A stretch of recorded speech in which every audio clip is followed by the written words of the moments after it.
नमस्कार, मैं डॉक्टर रमेश चंद। आज हम इस वीडियो के माध्यम से एलसी ट्रांसमिशन लाइन के कुछ प्रारंभिक जो अनुप्रयोग है उनको देख रहे हैं। जैसा कि चित्र में आपको दिखाई दे रहा है, एक सेक्टोरियल ट्रांसमिशन लाइन यहाँ मैंने ली हुई है, जिसमें सेक्टर्स और सेक्शंस चित्रानुसार आपको दिखाई दे रहे होंगे। जैसे यहाँ से यहाँ तक फर्स्ट सेक्शन है, ये दूसरा सेक्शन है, ये तीसरा सेक्शन है। इस तरह से हमने ये 20 सेक्शन की ट्रांसमिशन लाइन ली हुई है। ये दो रेजिस्टेंस बॉक्स है जिनके उपयोग से हम एक निश्चित मात्रा का प्रतिरोध दोनों के सिरों के बीच लगा सकते हैं, और जितना प्रतिरोध आपने लगाया उसका मापन आप यहाँ कर सकते हैं। यहाँ डायल है जिस पर रेजिस्टेंस की वैल्यू लिखी हुई है, और इस नोट के आधार पर आप इसकी वैल्यू याद कर सकते हैं। ये एक जनरेटर है जिसमें निश्चित आवृत्ति और वोल्टेज का सिग्नल आप प्राप्त करते हैं, और ट्रांसमिशन लाइन के विभिन्न सेक्शंस और रेजिस्टेंस बॉक्स के विभिन्न पॉइंट्स पर जो वोल्टेज ड्रॉप है उसकी ऑब्जर्वेशन हम इस मल्टीमीटर की सहायता से लेते हैं। आपका सबसे पहला काम ये है कि जो विभिन्न सेक्शंस हैं ट्रांसमिशन लाइन के, उनको आप देखिए कि वो आपस में एक दूसरे से जुड़े हुए हैं या नहीं। यदि नहीं है तो आप उनको विभिन्न कनेक्टिंग वायर्स का इस्तेमाल करके या कनेक्टिंग जो स्लिट है उसका इस्तेमाल करके इनको आपस में कनेक्ट कर लीजिए। ये जो लाइन आपको दिख रही है ये यहाँ एंड हो रही है। अब तक मैंने इस पॉइंट को यहाँ से इस वाले पॉइंट से जोड़ा हुआ है, आपको ये यहाँ दिख रहा है। यहाँ से ये लाइन यहाँ फिर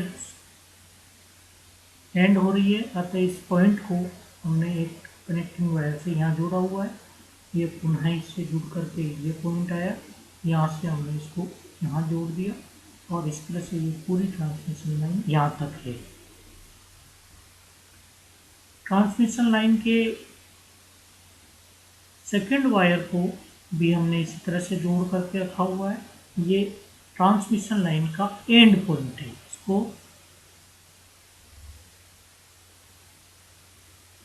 एंड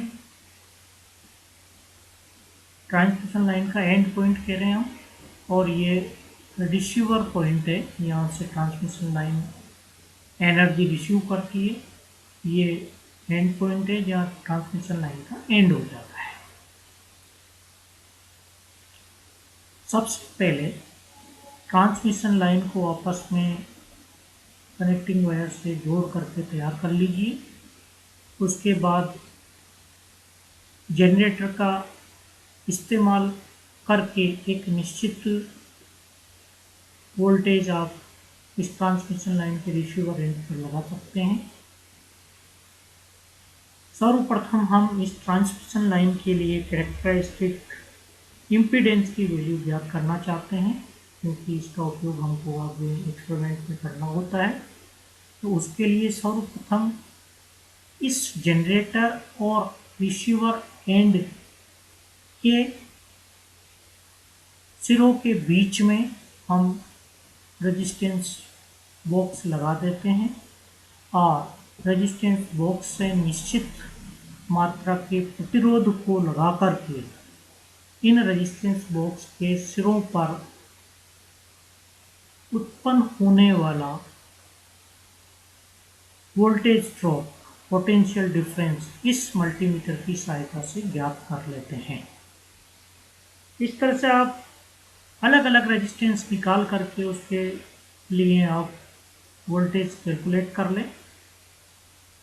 ध्यान रहे ये जो एक्सपेरिमेंट आप कर रहे हैं उसमें आपने इस ट्रांसमिशन लाइन के एंड सिरे को ओपन कर रखा है, अर्थात दोनों सिरों पर से आपने कोई तार आपस में नहीं जोड़ रखा है। ये आपको ध्यान रखना है। जब ये दोनों ओपन हो तो इस स्थिति में ट्रांसमिशन लाइन को हम ओपन सर्किटेड ट्रांसमिशन लाइन कहते हैं। ओपन सर्किटेड ट्रांसमिशन लाइन की इस स्थिति में दोनों जो रेजिस्टेंस बॉक्स हमने लगाए हुए हैं उनका कुल प्रतिरोध, दोनों सिरों के बीच में लगने वाला कुल प्रतिरोध और इन प्रतिरोध पर उत्पन्न होने वाला विभवांतर आप मल्टीमीटर की सहायता से याद कर लेते हैं, इसको नोट कर लेते हैं। तत्पश्चात रिसीवर एंड के दोनों सिरों से मल्टीमीटर को जोड़ करके इन दोनों सिरों पर प्राप्त होने वाले वोल्टेज की वैल्यू भी आप डिटरमिन कर लेते हैं। इस प्रकार आपने फर्स्ट स्टेज में ओपन सर्किटेड ट्रांसमिशन लाइन के लिए रेजिस्टेंस बॉक्स में से रेजिस्टेंस लगा करके रेजिस्टेंस के सिरों पर वोल्टेज डिफरेंस कैलकुलेट किया है। इसको हम वी आर ओ सी कह रहे हैं। वी आर रेजिस्टेंस पर लगने वाला वोल्टेज ओपन सर्किट कंडीशन में वी आर ओ सी, और इन दोनों के कारण जो कुल प्रतिरोध आपने लगाया हुआ है वो भी आपने नोट कर लिया है। तो इस डेटा से आपको V R O C upon R अर्थात परिपथ में बहने वाली धारा का मान पता लगता है। तत्पश्चात आपने रिसीवर एंड पर वोल्टेज डिटरमिन किया है। इसको हम VOC open circuited receiver voltage कह रहे हैं। इस VOC में जब आप करंट I का डिवीजन कर देते हैं तो आपको मिलेगा VOC upon VROC multiplied by R। इस तरह से विभिन्न R के लिए VOC और VROC ज्ञात कर लें और इसके आधार पे आप ZOC कैलकुलेट कर लेते हैं। ये फर्स्ट पार्ट हुआ। अब सेकंड पार्ट में इस ट्रांसमिशन लाइन के एंड सिरे को शॉर्ट कर दीजिए, अर्थात इस पॉइंट को इस पॉइंट के बीच में कनेक्टिंग वायर से जोड़ दीजिए, जिससे ट्रांसमिशन लाइन आपकी शॉर्ट हो जाती है। इस शॉर्ट ट्रांसमिशन लाइन के लिए पुनः आप रेजिस्टेंस बॉक्स से रेजिस्टेंस लगाएं। रेजिस्टेंस लगाने के बाद रेजिस्टेंस के ऊपर प्राप्त होने वाला short circuit voltage VRSC calculate कर लें। तत्पश्चात रिसीवर एंड के दोनों सिरों के बीच में वोल्टेज ड्रॉप VSC डिटरमिन कर लें। आपके पास VSC आ जाता है, VRSC आ जाता है, R आपको मालूम है उस पर्टिकुलर वैल्यूज के लिए। इससे आप ZSC जो कि VSC अपॉन VRSC के डिवीजन और R के मल्टीप्लिकेशन से प्राप्त होती है, अर्थात VOC upon VRSC multiplied by R।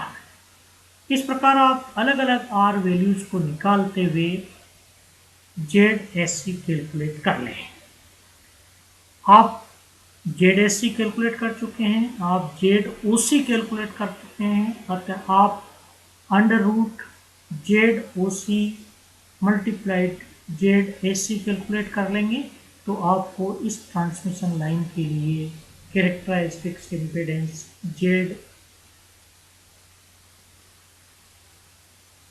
प्राप्त हो जाती है, कैरेक्टरिस्टिक्स इम्पीडेंस, जिसको ZO से भी हम डिनोट करते हैं।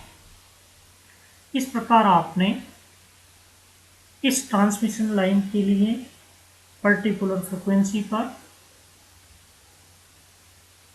कैरेक्टरिस्टिक्स इम्पीडेंस डिटरमिन कर लिए है। अब हम इस एक्सपेरिमेंट के सेकंड भाग की ओर बढ़ते हैं। इस ट्रांसमिशन लाइन के जो एंड पॉइंट है उसको सबसे पहले आप ओपन रखें।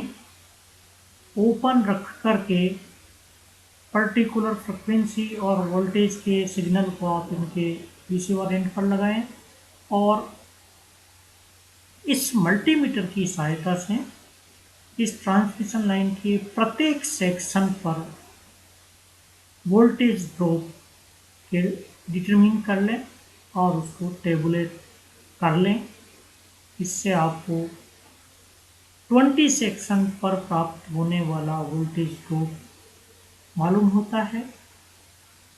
सेकंड पार्ट में एंड सिरे को आपस में सोल्ट करके रेजिस्टेंस कनेक्टिंग वायर को जोड़ करके इसको सोल्ट कर लीजिए। सोल्ट करने के बाद भी प्रत्येक सिरे पर प्राप्त होने वाला वोल्टेज ड्रॉप, प्रत्येक सेक्शन पर प्राप्त होने वाला वोल्टेज ड्रॉप आप डिटरमिन कर लें, उसको टेबुलेट करें और थर्ड स्टेज में इस एंड सिरे पर कैरेक्टरिस्टिक इम्पीडेंस के बराबर की इम्पीडेंस लगा दें, जो कि आप कैलकुलेट कर लेते हैं। इस इम्पीडेंस को लगाने के बाद ये line terminated to the characteristic impedance कहलाती है और इस परिस्थिति में भी आप प्रत्येक सिरे पर, प्रत्येक सेक्शन पर होने वाले वोल्टेज ड्रॉप को मल्टीमीटर की सहायता से डिटरमिन कर लें। इस प्रकार आप open circuited line, short circuited line और मैच्ड कैरेक्टरिस्टिक इम्पीडेंस से कपल की हुई लाइन के लिए प्रत्येक सेक्शन पर वोल्टेज ड्रॉप डिटरमिन कर लेते हैं। तत्पश्चात एक ग्राफ पर सेक्शन नंबर के साथ वोल्टेज ड्रॉप को जब आप डिटरमिन करते हैं तो आपको एक कैरेक्टरिस्टिक्स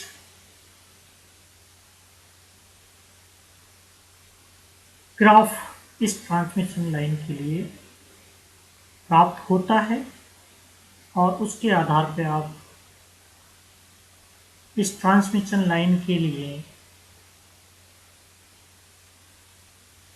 जो रिजल्ट्स हैं उनको वेरीफाई कर सकते हैं। जो इम्पोर्टेंट बात आपको इस एक्सपेरिमेंट में ध्यान रखनी है उनमें बहुत सारी है, कुछ मैं आपको यहाँ बता देता हूँ।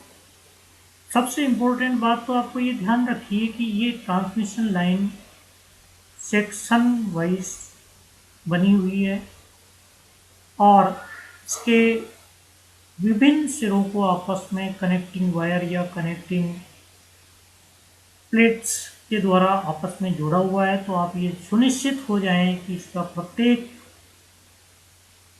कनेक्टिंग पॉइंट अच्छी तरह से कनेक्टेड है। कोई कहीं ऐसा तो नहीं कि आप इस पट्टिका को जैसे देख रहे हैं और ये दोनों सिरे जो है अच्छी तरह से इसमें कस करके नहीं लगे हुए हैं, तो ये एक लूज पॉइंट होगा, इस कारण आपको कंप्लीट शॉर्ट सर्किट यहाँ प्राप्त नहीं हो पाएगा। इस चीज़ को आप सुनिश्चित कर लें। इस प्रकार इस एक्सपेरिमेंट को आप परफॉर्म करें तो आपको ट्रांसमिशन लाइन की कुछ फीचर्स के बारे में जानकारी प्राप्त होगी। आज का ये एक्सपेरिमेंट में जो मैंने इंट्रोडक्शन दिया है वो प्रारंभिक स्टेज का इंट्रोडक्शन है। इसके लिए मैं आपको एक पीडीएफ फाइल भी शेयर कर चुका हूँ। उस पीडीएफ फाइल को पूरा देखिए और समझने के बाद फिर इस एक्सपेरिमेंट को इस वीडियो के साथ जोड़ते हुए इस एक्सपेरिमेंट को करने के लिए तैयार हो जाइए। और जब आप लैब में पहुँचें तो उस स्थिति में हो कि कम से कम आप उसके जो एक्सरसाइजेज मैंने आपको दी है करने को या बताया है उनको आप पूरा कर सकें। आज का ये वीडियो मैं यहीं स्टॉप करता हूँ। नमस्कार।